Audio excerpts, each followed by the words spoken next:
My dad's voice cracked through the glass penthouse like a whip. "Forget your shares in the company." My mother's smile was colder than the skyline. "Enjoy the gutter with this loser." They boycotted our wedding. My husband only squeezed my hand and smiled. Let them. 2 years later, the same people who disowned me would show up at our tiny door in panic, begging him for mercy. My name is Penelope. I'm 31, and for most of my life I was raised like a project, not a person. My parents built Halcyon Development Group into a billion-dollar empire by turning neighborhoods into renderings and renderings into profit. At family dinners, we didn't talk about weather. We talked about zoning. We didn't say people. We said units, assets, clearance. I learned early that love in our house came with a price tag and an expectation. I would become the next CEO. Philadelphia was our stage. We owned offices with marble lobbies and glass elevators that made you feel like you were ascending to something holy. I had a corner suite before I turned 30, a title that opened doors, and a future everyone around me treated like a signed contract. What was normal was simple. I obeyed, I performed, I delivered land. They applauded. I failed, hesitated, showed softness. They froze me out until I corrected myself. Then I met Arthur. He was 35 and worked in the city archive, the dusty, unglamorous place where old maps and brittle blueprints went to die slowly. He restored them instead, patient as a surgeon, gentle as a man with nothing to prove. The first time I watched him unroll a century-old street plan, I felt something I couldn't quantify. Respect without fear. He talked about a building like it was a memory, not an obstacle. My family saw that as weakness. I saw it as oxygen. The warning sign came the day Halcyon Pinnacle became more than a project and turned into a demand. My father called it our $2 billion crown. A glass needle rising out of a historic district, the kind of skyline statement that gets your name printed on donor walls and whispered at country clubs. My job was to finish what we'd started. Clear the last holdouts, remove the residents, make the ground clean. I walked the district alone one afternoon. The bricks were worn smooth by generations. Kids drew chalk flowers on the sidewalk. An older woman sat on her stoop shelling peas into a bowl like the world hadn't changed in 100 years. She waved at me like I belonged there, like I was a neighbor. I stood in my heels, looking at the sun on those old windows, and something inside me refused to cooperate. That night, in the boardroom, I said it out loud. "We can't do this the way you want," I told them. "Not to these people, not here." My father's eyes went flat. "You're being sentimental." "I'm being human." My sister laughed like it was a joke she'd been waiting to hear. My mother reached for my hand as if she could squeeze my spine back into shape. "Sweetheart," she said, "this is business. You don't get to have feelings about a footprint." I tried to negotiate. Relocation packages, phased construction, a reduced core. They listened the way predators listen to a limping animal. My father ended the meeting with one line. "If you can't do your job, we'll find someone who can." The next tremor came with a ring box. Arthur proposed in a quiet corner of a museum cafe of all places, beneath a framed map of 1890s Philadelphia. His hands shook a little when he opened the box, and the ring wasn't the kind my mother would have picked. No blinding stone meant to announce ownership. It was simple, honest. I said yes before my brain could calculate the consequences. When I told my family, they didn't scream at first. They smiled. That smile was worse. My mother said, "It's a cute phase." My father said, "You'll come to your senses." My sister said, "He's dating your last name, not you." Arthur never asked me to fight them. He never asked me to choose. He just stood beside me like a quiet fact. The night of the penthouse confrontation arrived dressed as a family talk. I knew the room. Floor-to-ceiling windows, glossy white furniture no one sat on, a view that made you feel untouchable. My parents stood near the bar like judges. My sister lounged on a sofa like a bored executioner. Arthur and I walked in hand, and I could feel the temperature drop. My father didn't waste time. "Call it off." "No," I said. My mother's eyes traveled over Arthur's jacket, his scuffed shoes, the faint dust on his cuffs. "You're really committing to the gutter," she murmured. Arthur's mouth twitched, not offended, just amused. That tiny reaction made my father angrier. "You're throwing away your future for a man who digs through trash," my father snapped. "He restores history," I said. "He restores his own failures," my sister cut in. "Same thing." I felt the old reflex: defend, appease, perform, but the stoop woman's wave flashed in my mind, and my spine stayed straight. "I won't evict that neighborhood," I said, "and I'm marrying him." My father stepped closer, face red with the kind of rage that usually moved entire city blocks. "Then you are not my daughter." Something in me went cold and clear. If your daughter is only useful when she obeys, then maybe I never was. He pointed toward the door like he was banishing a servant. "Forget your shares in the company." My mother finally let her mask slip. "Enjoy the gutter with this loser." For a second, my chest hurt so much I thought I might fold. Then Arthur's fingers tightened around mine, warm and steady, anchoring me. He leaned in and said softly, "Let them." My father scoffed. "You think you can protect her? You're nothing." Arthur met his eyes. "Nothing is lighter than arrogance," he said. "It falls fast." We left. No dramatic slam. Just the elevator down, the mirrored walls reflecting my face, pale, furious, free. They boycotted the wedding exactly the way they'd promised. No calls, no gifts, no grudging attendance to save face. The day I walked down the aisle, I kept glancing at the doors like a dog waiting for the owner who won't come home. Arthur saw it, and he didn't shame me for it. He just kissed my forehead and whispered, "If they wanted to be here, they would." We married under warm lights and cheap flowers, and the honest applause of friends who didn't care what my last name could buy. Afterward, when I checked my phone, there were no messages, not even cruelty, just silence, sharp as glass. The first year away from Halcyon felt like learning to breathe without permission. We moved into a small apartment on the outskirts of the city. Narrow rooms, noisy radiator, shelves bowed under Arthur's books. My mother would have called it a gutter unit. I called it ours. I took quiet consulting work under a different arrangement, enough to keep my skills alive without stepping back into my father's shadow. Arthur kept going to the archive, leaving every morning with coffee in one hand and a lunch bag in the other, returning smelling faintly of paper and old ink. I thought that was all it was, a modest life, a clean break. I didn't notice the way Arthur started asking questions at dinner, casual as small talk. Where exactly did your father plan the core for Pinnacle? Did the city ever map the old water lines under that district? Do you remember any federal protections tied to utility corridors? I answered automatically. I knew the site by heart. I'd been trained to see land like a blueprint. Arthur listened like a man collecting puzzle pieces. One night, I found an envelope on the counter. Court documents. My stomach dropped. Arthur didn't hide them.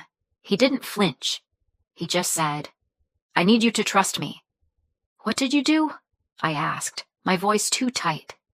He rubbed his thumb over a crease in the paper like it was a nervous habit. "I found an easement," he said. "A tiny servitude, 2 meters by 2 meters. It runs through the exact center of your family's planned excavation." My pulse kicked. "How?" "In the archive," he said simply. "There's a forgotten federal designation tied to an 1893 underground water line. It's protected historical heritage at the federal level. It sounds ridiculous until you realize what it means." I stared at him. "It means they can't dig. They can't touch that square without a specific approval," he corrected. "And they didn't update the steward information. So I petitioned quietly for guardianship through a nonprofit preservation fund." My throat went dry. How much did this cost? Arthur hesitated. 2,000, he admitted. Everything I had. Anger flared. Fear, really. $2,000 was rent and groceries and safety. But when I looked at his face, I saw something steadier than money. Intent. Whose name is the fund in? I asked. Arthur held my gaze. Mine. It hit me like cold water. My husband, the man my family called a loser, had quietly placed a legal tripwire under their $2 billion crown. I should have screamed. I should have demanded control. Instead, I started laughing, sharp, breathless, disbelieving. Arthur reached across the table and covered my hand. They called me gutter, he said, so I looked where they never look. Down.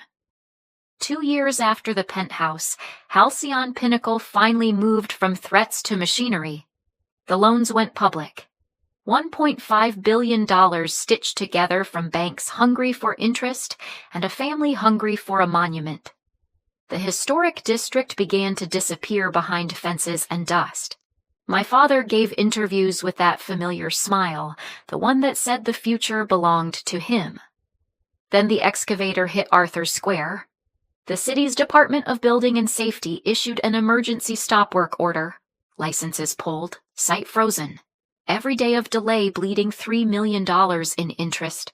The headlines were polite. The panic underneath wasn't. For 48 hours, nothing happened. No call, no letter. My family's lawyers circled the nonprofit fund like sharks smelling blood, threatening, demanding, trying to locate the steward who had the authority to sign. And then the phone rang. I saw the unknown number and felt the old family dread crawl up my spine. I answered anyway. "This is your father," the voice said, clipped and strained. I didn't respond. "We need to talk," he continued, as if 2 years of silence were a minor scheduling issue. "We're coming over." "You don't know where I live," I said. A pause. "We found out." Of course they did. An hour later, the doorbell buzzed.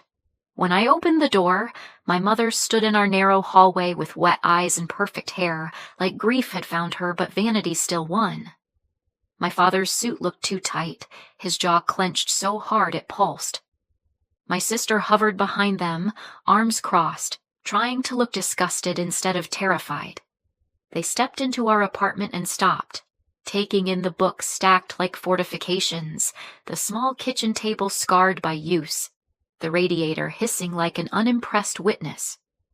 My mother's gaze snagged on Arthur, and for a heartbeat her face flickered with something like shame. It vanished quickly. My father didn't sit until Arthur gestured to the chair. Even then he lowered himself like a man forced to kneel.